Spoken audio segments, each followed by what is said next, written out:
Before we begin, I know this is a very sensitive experiment to do. I'm going to explain why we need to do this.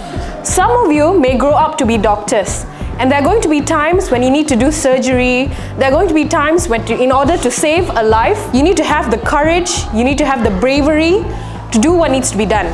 That is what you are here to learn today. This frog is giving its life so that you can learn and one day save many lives.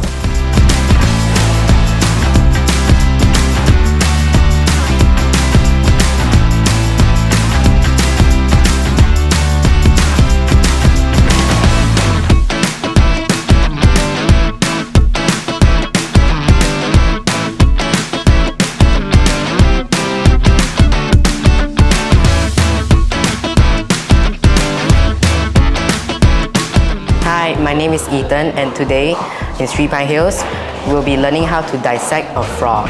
So this is the frog as after dissection.